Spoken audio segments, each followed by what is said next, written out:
હાલ અત્યારે નર્મદાજીની પરિક્રમા ચાલી રહી છે. ઉત્તર વાહિની નર્મદા પરિક્રમા અલગ અલગ શહેરોના અલગ અલગ રાજ્યોમાંથી લોકો નર્મદાજીની પરિક્રમા કરવા માટે પધારતા હોય છે અને ધન્યતા અનુભવતા હોય છે.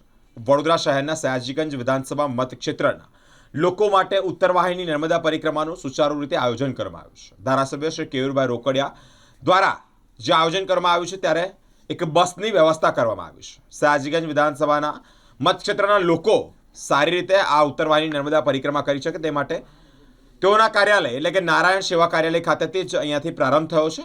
વ્યવસ્થિત રીતે ઉત્તર વાહિની નર્મદા પરિક્રમા કરી શકે લોકો તે માટે બસનું આયોજન કરાયું છે. સયાજીગંજ વિધાનસભાના નાગરિકો અને કાર્યકર્તાઓ ઉત્સાહપૂર્વક ભાગ પણ લીધો છે.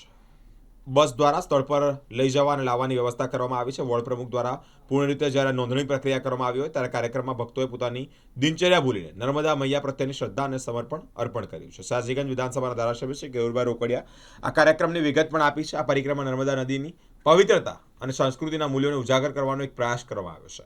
નાગરિકો અને કાર્યકર્તાઓનો સહયોગથી આ કાર્યક્રમને સફળ બનાવવામાં આવ્યો છે.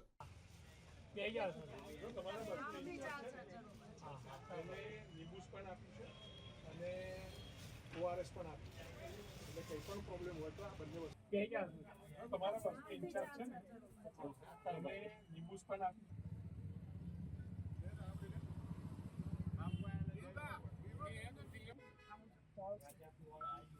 બસના ઇન્ચાર્જે નિબુસ અને ઓઆરએસ બંને આપ્યું છે એટલે તમને કંઈ પણ તકલીફ હોય તો પાણી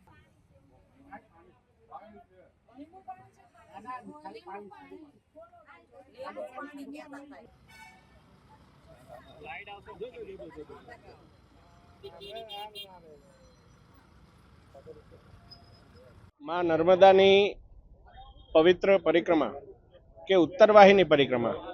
આમ તો માં નર્મદાની પરિક્રમા એ 3000 કિલોમીટર લાંબી પરિક્રમા જે પૂર્ણ પરિક્રમા હોય છે, પરંતુ ચૈત્ર મહિનાની અંદર ઉત્તર વાહિની પરિક્રમા જો આપણે કરીએ તો એનું પણ પુણ્ય અનેરું હોય છે.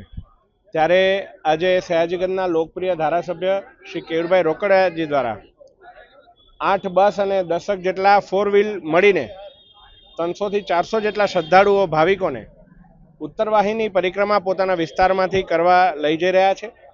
હું માનું છું કે પોતે પરિક્રમા કરવું એ એક પુણ્યનું કામ છે, પરંતુ આ રીતે તમામ નાગરિકોને પણ સાથે લઈ એમની કાળજી રાખી અને એની અંદર યુવાનો, સિનિયર સિટીઝનો તમામ લોકો આપ જોઈ શકો છો અને સાથે મળી અને માં નર્મદાનું એક સારી એવી આરાધના કરતાં કરતાં ભોળાનાથની ભક્તિ કરતાં કરતાં તેઓ પરિક્રમા કરવાના છે. ત્યારે આ એક ખૂબ જ સુંદર વિચાર છે અને આ વિચારને અમલમાં લાવવા બદલ સયાજીગંજ ધારાસભ્ય શ્રી કેયુરભાઈ રોકડિયા અને એમની સમગ્ર ટીમને હું હાર્દિક અભિનંદન છે, શુભેચ્છાઓ પાઠવું. ઉત્તર વાહિની નર્મદા પરિક્રમા એટલે કે જે ભાગની અંદર નર્મદા નદી ઉત્તર દિશા તરફ વહે છે, દક્ષિણથી ઉત્તર દિશા તરફ થાય છે, એને ઉત્તર વાહિની નર્મદા આપણે કહીએ છીએ અને એની પરિક્રમાનું એક અનેરું મહત્વ આપણા હજારો વર્ષની આપણી સંસ્કૃતિની અંદર આવ્યું છે.